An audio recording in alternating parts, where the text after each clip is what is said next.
Yeah. Family, y'all. Just keep it tight, keep it tight, keep it tight. All right. Yeah.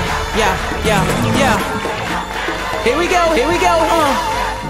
What's the context of the book of Revelation? What was happening at that time? We know that Nero persecuted Christians and had a lot of fun doing it. We talked about Nero lighting Christians up on fire.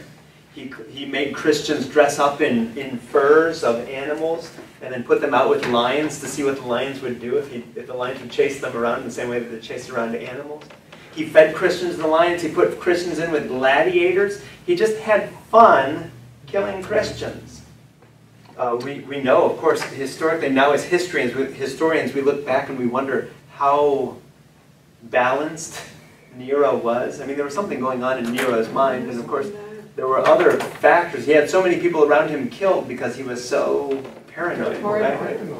Which makes you wonder what was going on in his mind. He's the one who blamed the burning of Rome on Christians, right? Some people wonder, well, how did that fire really start? Was it somehow part of his grander political scheme? Because of the people that believed him. I mean, I meant to say that, but it's worse when the audience go along. When people start drinking the Kool-Aid. It's either they were either believing him or they were just afraid of him. That's true. You had to believe him because if not, it would be. So back then in the Roman Empire, the emperor was God. Caesar Augustus was God. We worship the emperor. Right? One of the tests for us was, will you burn incense before the statue of the emperor? Because if so, that was a sign that you're willing to worship the emperor. By burning incense in front of the image of the emperor, you're willing to do that. Which Caesar? The last Caesar?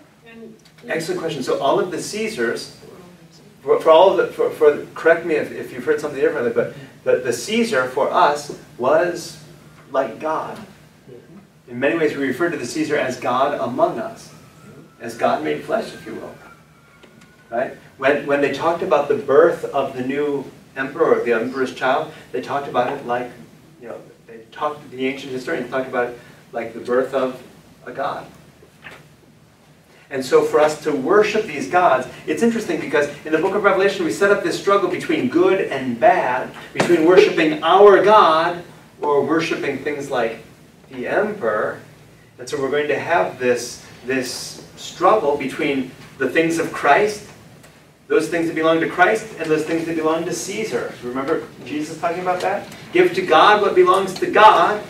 Give to Caesar what belongs to Caesar. And we see this big struggle between the things of God and the things of Caesar. The other context that we have, part of the context is the destruction of the Jewish temple. I mean, how it is that these things have all happened in the past. And so how it is that all of these events are going to be shaping John's writings. The temple has been destroyed, Jerusalem has been destroyed, but God is going to bring this new temple and this new Jerusalem. And so Revelation uses images from Ezekiel, Zechariah, Isaiah, Daniel, and others, which is interesting to see what he borrowed from other people. But it's also interesting to see what is original to him. I'm remembering back in 6th grade, I wrote a story about a hero whose name was Jake. But really, where did I get the ideas from this story of Jake, the hero of the stories I was writing? From Indiana Jones. If you had watched Indiana Jones and then read my 6th grade writings, you would have said, he probably wasn't so original after all.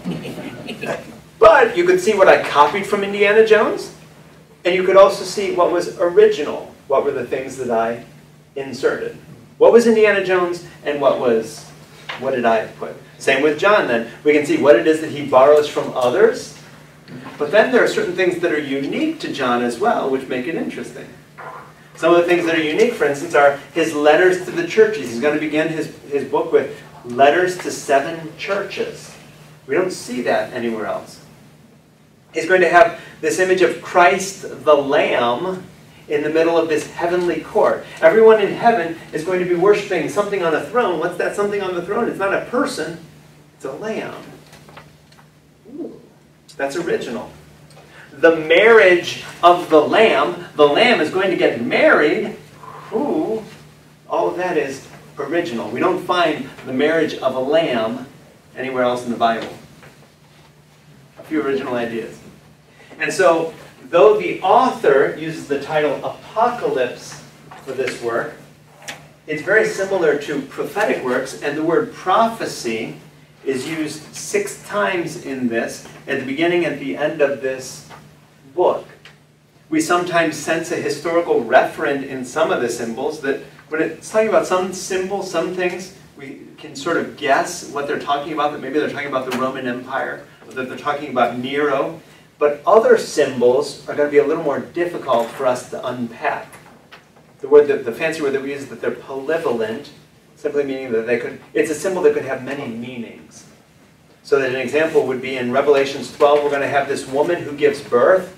So that some symbols could have many meanings, like in Revelation chapter 12, we're going to have this woman who gives birth, and is in a lot of pain giving birth, and then the child is swept up to heaven.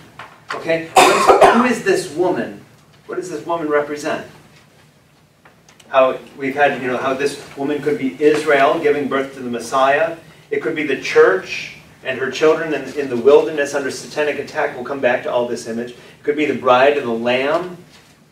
This woman could be the bride of the Lamb that we're celebrating this wedding in the end. We'll come back to that image of the woman when we come to chapter 12. Apocalypticists of later periods are simply wrong in thinking that Revelation gives exact foreknowledge of events that will take place in the future.